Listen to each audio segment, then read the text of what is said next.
Occasion ఏదైనా location ఎక్కడైనా తెలుగువారి వేడుక అంటే ఆలివ్ మిఠాయి ఉండాల్సిందే. నమస్తే, వెల్కమ్ టు సుమన్ టీవీ. నేను మీ జర్నలిస్ట్ వలి. వైసీపీ మాజీ ఎమ్మెల్యే వల్లభనేని వంశీ జైలు నుంచి ఇప్పట్లో బయటకు వచ్చే అవకాశం లేదా? ఆయన బయటకు రావటం ఇప్పట్లో కష్టమేనా? కనీసం 6 నెలల కంటే ఎక్కువ సమయం పడుతుందంటే ప్రస్తుత పరిణామాలు చూస్తుంటే గనక నిజమే అనిపిస్తోంది. ఎందుకంటే కేసుల మీద కేసులు ఆయన మీద నమోదవుతున్న పరిస్థితుంది.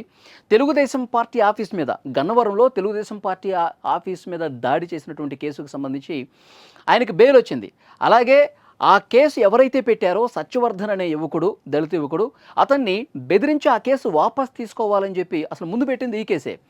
అతన్ని కిడ్నాప్ చేయటం, బెదిరించటం, దాడి చేయటం, హైదరాబాద్కి తీసుకురావడం, తర్వాత వైజాగ్కి తీసుకెళ్ళటం. సో వాళ్ళ కుటుంబ సభ్యులు ఇచ్చినటువంటి ఫిర్యాదు మీదకు కేసు నమోదైతే వల్లభనేని వంశీ అరెస్ట్ అయ్యాడు. అది మొదటి కేసులో అరెస్ట్ అయ్యాడు. తర్వాత గన్నవరం టీడీపీ ఆఫీస్ మీద దాడి కేసు, అది రెండో కేసు.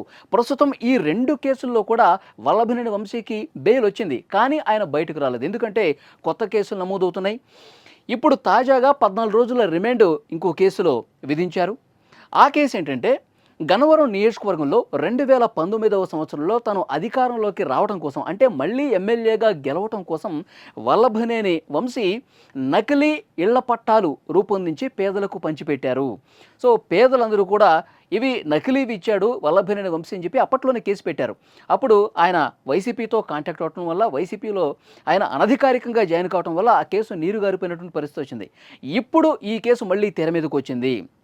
ఆయన పేదలను ఏ విధంగా మభ్యపెట్టాడు?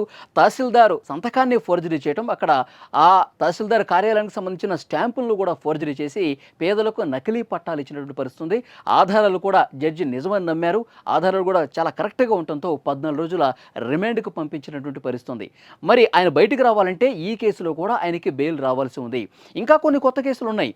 గన్నవరం నియోజకవర్గంలో తన అధికారాన్ని అడ్డం పెట్టుకుని వల్లభనేని వంశీ అక్రమ మైనింగ్కి పాల్పడ్డారని చెప్పి మైనింగ్ ఏడి గన్నవరం పోలీస్ స్టేషన్లో ఒక కేసు పెట్టారు. ఇంకా ఆ కేసుకు సంబంధించి పూర్తి స్థాయిలో విచారణ జరుగుతుంది. ప్రాథమిక ఆధారాలు కొన్ని కనిపిస్తున్నాయి. మళ్ళీ ఈ కేసులో కూడా ఆయనకి పీటీ వారెంట్ ఇష్యూ అయ్యి అరెస్ట్ అయితే కనుక ఇందులో కూడా బెయిల్ రావాల్సి ఉంది.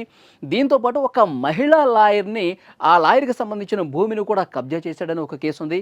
అదేవిధంగా ఆ గన్నవరం నియోజకవర్గంలో చాలామందిని బెదిరించినటువంటి కేసు ఉంది, దాడులకు పాల్పడ్డ కేసు ఉంది. ఇవన్నీ కూడా ఒకదాని తర్వాత ఒకటి చుట్టుముట్టే అవకాశం కనిపిస్తుంది. ప్రస్తుతం 2 కేసుల్లో బెయిల్ వచ్చినప్పటికీ మళ్ళీ కొన్ని కొత్త కేసులు నమోదవుతున్నటువంటి పరిస్థితి ఉంది. కాబట్టి వల్లభనేని వంశీకి ఇప్పట్లో బెయిల్ రావటం కష్టమే అని చెప్పి ప్రస్తుతం వార్తలైతే వస్తూ ఉన్నాయి. ఇక్కడ క్లియర్గా ఒక విషయం మనం మాట్లాడుకోవాలి. వల్లభనేని వంశీ చాలా అనారోగ్యానికి గురవుతున్నటువంటి పరిస్థితుంది. ఆయన్ని కోర్టుకి తీసుకెళ్లే సందర్భంలో కావచ్చు, లేదంటే ఆసుపత్రికి చికిత్స తీసుకెళ్లే సందర్భంలో వారి వీడియోలు మనం చూస్తూ ఉన్నాం. బక్క చిక్కిపోయారు. ఈ 3 నెలల వ్యవధిలోనే 20 కిలోల వెయిట్ లాస్ అయినటువంటి పరిస్థితుంది. దాంతోపాటు దగ్గుతూ ఉన్నాడు. సో ఇలాంటి అనారోగ్య సమస్యలు ఉన్నాయి వల్లభనేని వంశీకి. కేసుల్లో అయితే బెయిల్ వచ్చే అవకాశం లేదు. ఒక కేసులో బెయిల్ వచ్చినా మరొక కేసులో ఆయనకి బెయిల్ రావడం కొంత కష్టంగా మారినటువంటి పరిస్థితుంది. ఇప్పుడు అనారోగ్యం మీద, ఈ హెల్త్ గ్రౌండ్స్ మీద ఏమైనా ఆయనకి బెయిల్ వస్తే తప్పించి ఈ కేసుల్లో మాత్రం అంత ఈజీగా బెయిల్ రాదు. కనీసం 6 నెలల పాటు ఆయన మరిన్ని జైలు జీవితం గడపాల్సినటువంటి పరిస్థితి ఉందని చెప్పి చర్చ జరుగుతూ ఉంది. ఇప్పుడు చిన్న చిన్న ఆరోగ్య సమస్యలు వస్తూ ఉన్నాయి. ఆసుపత్రికి తీసుకెళ్లి చికిత్స అందించి మళ్ళీ జైలుకే తీసుకుపోతూ ఉన్నారు. అనారోగ్యం మరింత తీవ్రమైతే తప్ప మరికొన్ని రోజుల పాటు ఆయన రెస్ట్ తీసుకోవాలి, ఆసుపత్రిలో చికిత్స తీసుకోవాలి.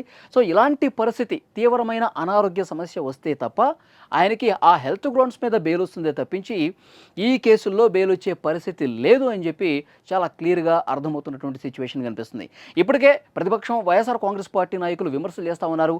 వల్లభనేని వంశీ మీద కక్ష కట్టారు, వల్లభనేని వంశీ మీద కక్ష కట్టి కేసుల మీద కేసులు, ఎప్పుడో పాత కేసులను ఇప్పుడు తొలగదోడుతున్నారని చెప్పి అంటున్నారు. కానీ సో కూటమి ప్రభుత్వం నుంచి వీళ్ళు కూడా కౌంటర్ ఇచ్చే ప్రయత్నం చేస్తున్నారు. కూటమి ప్రభుత్వం చట్ట ప్రకారం ముందుకు పోతుంది. ఏవైతే కేసులు నమోదవుతున్నాయో ఆ నమోదవుతున్నటువంటి కేసుల్లో ఎంతవరకు ఆధారాలు ఉన్నాయి, ఎంతవరకు సాక్షులు, ఈ రిపోర్ట్స్ ఉన్నాయి, వీటన్నిటిని కూడా పరిశీలించి అతని మీద కేసులు నమోదు చేస్తున్నారు తప్ప ఎక్కడ కూడా కక్షపూరితంగా చేయట్లేదని చెప్పి కూటమి ప్రభుత్వం వైపు నుంచి కూడా వైఎస్ఆర్సీపీని టార్గెట్ చేస్తున్నటువంటి పరిస్థితుంది. సో ఇప్పుడు ఈ పరిణామాలన్నీ చూస్తే వల్లభనేని వంశీకి ఇప్పట్లో బెయిల్ వచ్చే అవకాశం లేదు. ఒకవేళ కొన్ని కేసుల్లో వచ్చినా మరికొన్ని కేసుల్లో జాప్యమయ్యే అవకాశం కనిపిస్తోంది.